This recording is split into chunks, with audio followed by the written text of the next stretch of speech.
جماعت محفوظ نه دی،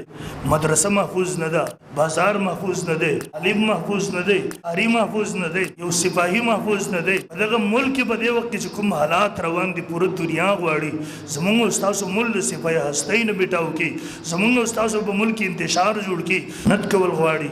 دعا کول کم از کم غواړي په 14 اگست په ورځ چې موږ رب ته سجده ولګو، موږ رب ته لاسونه اوچت کړو، الله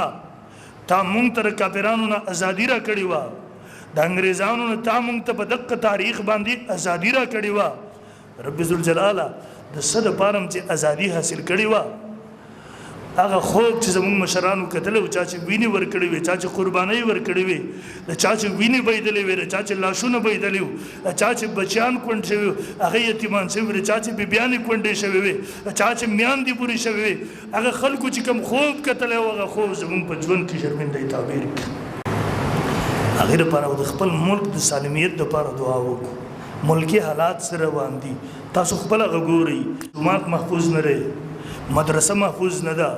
بازار محفوظ نه دی، عالم محفوظ نه دی، طالب محفوظ نه دی، قاری محفوظ نه دی، یو سپاهي محفوظ نه دی. په دغه ملک په دې وخت کې چې کوم حالات روان دي پوره دنیا غواړي زمونږ استاسو ملک سپاهي هستۍ نه بیټاو کی، زمونږ استاسو په ملک انتشار جوړ کی، زمونږ استاسو په ملک بد امني جوړه کی. دې وجې چې موږ استاسو نور نه شکرې ونه کړو الله نور عذاب را باندې مسلط نشي.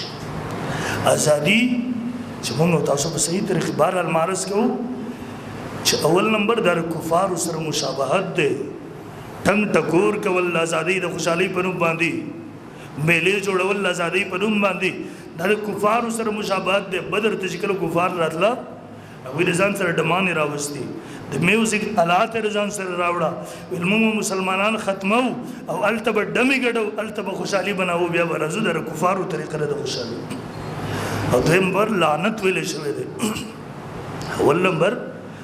د خوشحالۍ په وخت کې ټنګ ټکور کول له میوزیک آلات،